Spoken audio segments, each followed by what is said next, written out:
So this video will take you through a brief review of arrays and array lists. So arrays, remember, can be created of a single data type, an array of ints. You can have an array of doubles, array of strings, an array of objects, but you cannot have an array that holds both ints and doubles. The only way that an array can hold multiple different data types is if we use a superclass. Like we could create an array that holds a person and then include a student and a teacher inside of that array. Remember that arrays always have a set size. They are not resizable. The only way to kind of get around that would be to create a new array and copy over the original values. And we don't consider that to be resizable because you're creating a whole new data structure. Remember that arrays have no methods that you can call upon them. Also remember that we use square brackets to access any elements within an array. That's why there's no methods. And the elements within an array start numbering or start being indexed at 0 and end at array name .length, with no parentheses after the length because it is not a method, it is a public field. And remember that arrays themselves are actually objects. Even if you have an array of ints, that array itself is an object. So if we take a look at how to create arrays, there's a few different ways. They always start with whatever the data type is that you're using for that array, a set of square brackets, the name of the array, and that is your declaration statement. I can follow that up by saying the name of the array equals a new data type, square brackets, and then the length of that array. If you know what elements you are going to be storing in the array before you start, you can start out kind of the same way and use a curly bracket and then put in different values.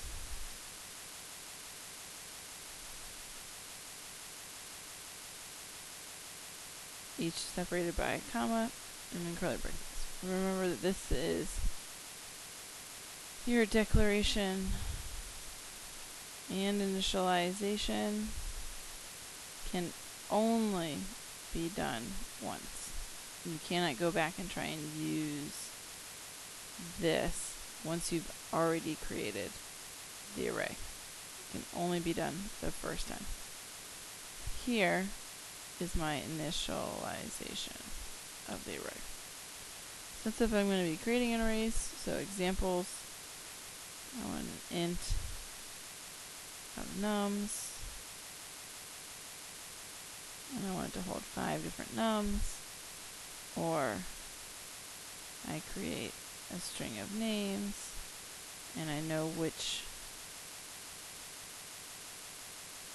names I want to store inside of that to begin with. So be careful when you're creating arrays. Make sure that you use the proper method. Remember that you can create a new array using an old name by saying something like nums equals new int of 10.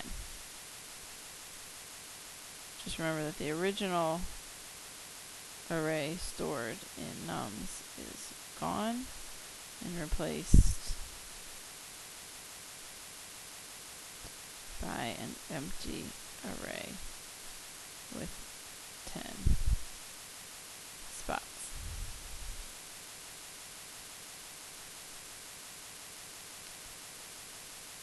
When accessing elements, whether you are going into change or set a value, remember that you always go with the name of the array, square bracket, index, which is the position it is in the array, equals, and then your new value. So if I wanted to set the first thing in nums equal 10, There you go. If I wanted to set the last thing, you should always, when possible, use .length to ensure that you are actually accessing the last element. Remember, the last element is at nums.length -1 because I started at 0 with those elements. The last thing is not going to be at length, it'll be after that. If you want to remove a value, there is no real way to do that unless you are setting it back to a default value.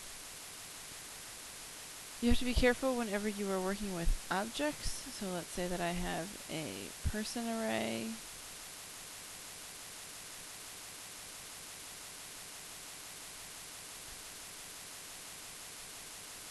This can hold 3 different persons. And I want to set student 0. Since person is a class, I have to call the constructor again to actually add that person. So constructors are called once for the array, then each additional time for each element in the array.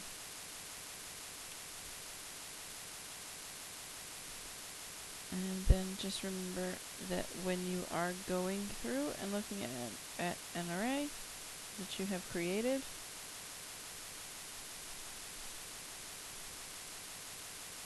so let's say we're looking at our nums array.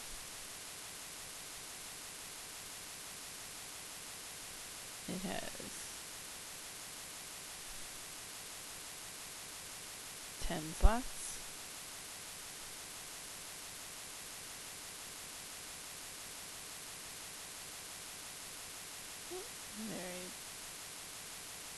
Not very evenly distributed there. But I've put the value of 10 in here, and I've put the value of 100 in the last element. And then these will all be set to a default value until given a value. So for ints, for doubles, that default value is going to be 0. For any of my object type things, it will be null. For booleans, it would be false. And that is pretty much everything that you need to know about arrays in terms of setting them up. Remember that if you want to go through and actually, say, just print everything that's in an array, you can use a simple for loop. Start at 0 while it is less than the length of the array. Increase by 1. And then you're going to say nums at I. You can also use a for each loop. So for each temporary value in nums,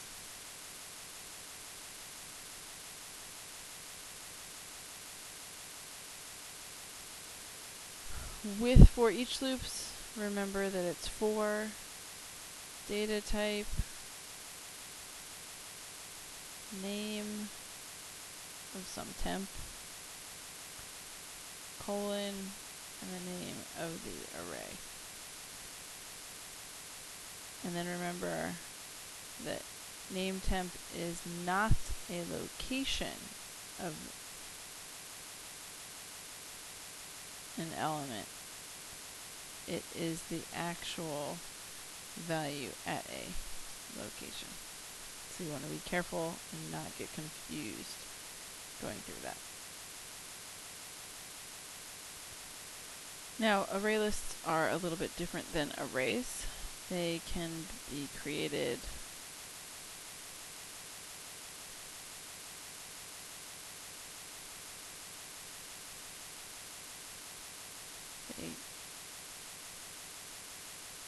can be created only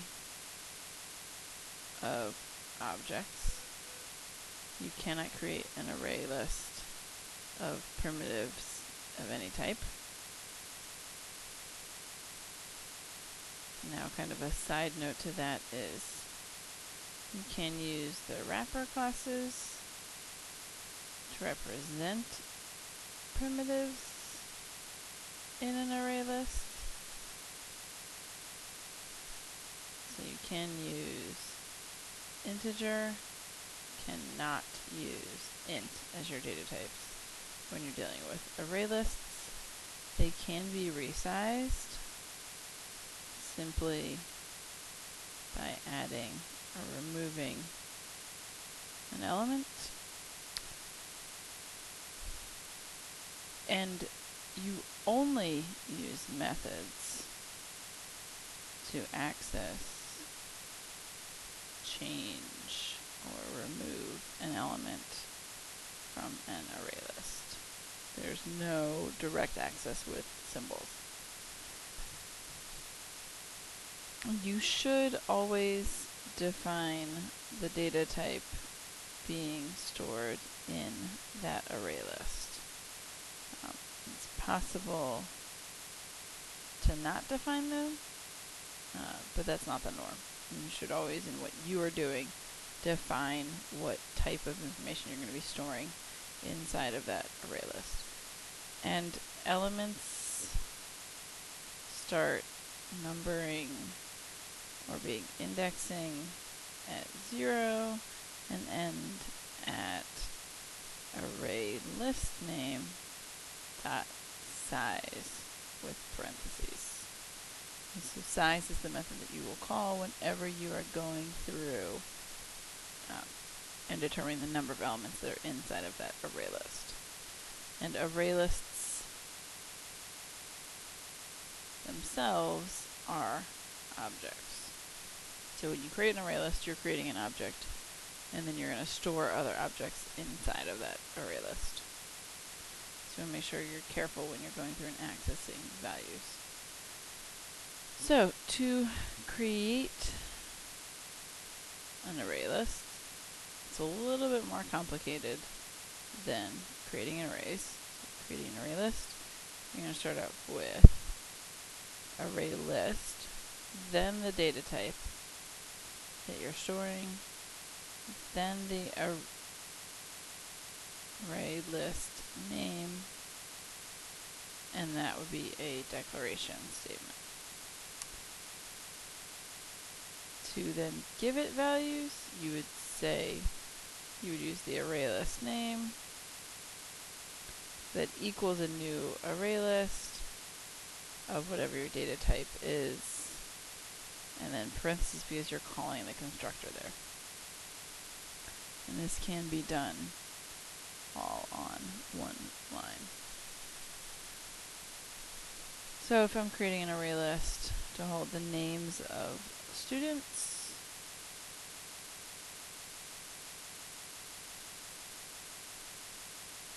I'm going to use string twice, once on either side of the equal sign. The left hand side I'm using it to declare, and the right hand side I'm using it to actually construct that array list. Currently this list has 0 elements, or a size of 0. Okay. Note that students does not equal null. So there is a difference between null and an empty list. That's the only way to create array lists. There is no shortcut way. If you know all of the values you're going to be storing, there's no shortcut like we have with array lists. So the constructor there, array list itself, is the first method that we're going to look at for array lists. And we're going to go through the rest of the different methods now. So obviously an important one is I have this array list of students, but I need to actually add elements to it. So I can do students.add and give it a name. So this is public boolean add takes something of my data type, and it automatically adds at the end of the array list. So you always want to make sure that you're using add correctly. It'll also always return true. And the reason being that why does it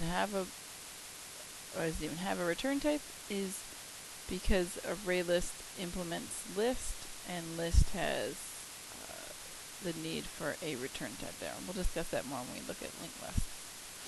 Additional ways, if you know that you want to add it at an element at a specific location, you can do that as well. To add at a specific location, the first thing that you need to do is tell it where you would like to add that element. So if I want to put something in at the beginning, I'm going to tell it the location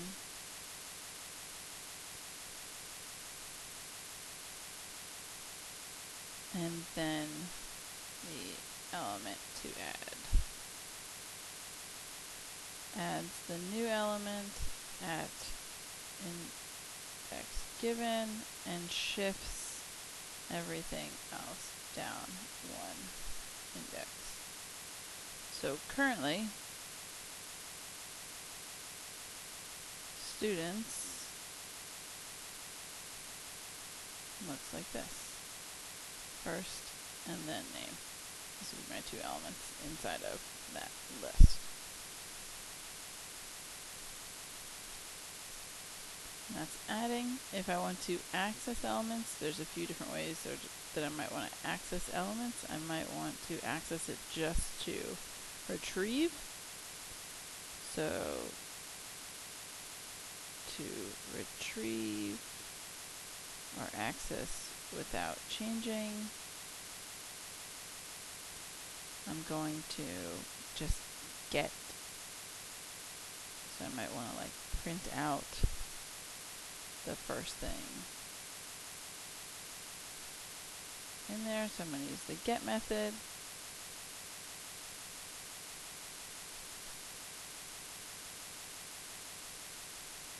And I just give it a location, returns the value at the given index. Errors if you send it an illegal index. So if you try to send it a negative number or a number that's too large, you'll get an error. To retrieve and change a value, you can call the set method. So maybe I want to say students dot set, and I'm going to change the thing at index 1 to last. Okay.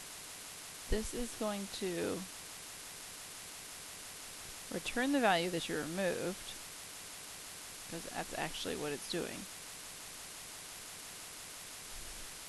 And then replace that value. So it returns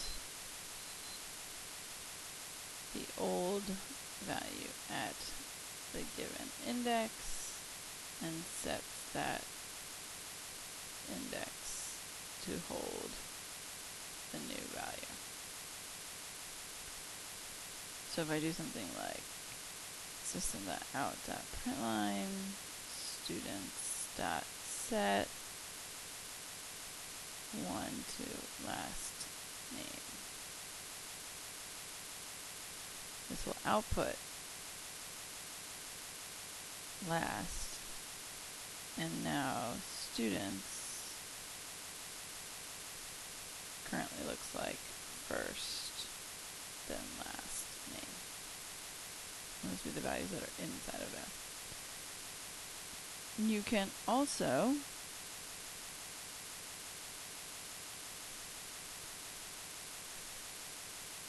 retrieve and remove an element.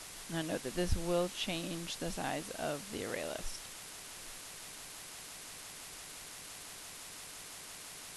So if I do something like students dot remove 0, it's going to output first.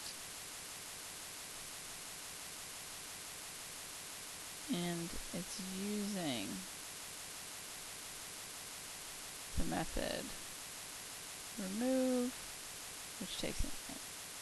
So it's going to remove the element at the given index, shift all elements behind it down one index, and this changes the size of the array list.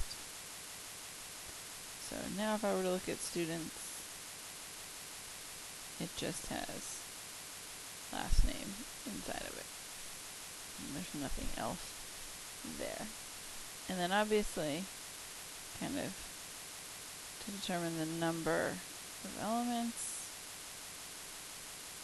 you could say something like system.out.println students.size, and output 1.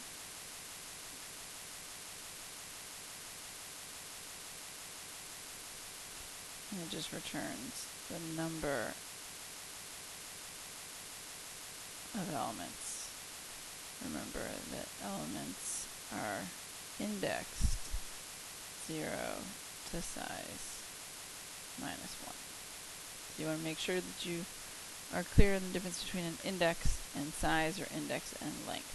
The index is going to be the location, which always starts at 0, and the size or length will be the number of elements that are actually in there. And then the last thing that we're going to talk about is if you did want to go through and output all of the values that are within an array list, it's going to be very similar to the way that you do it with an array. The difference being students.size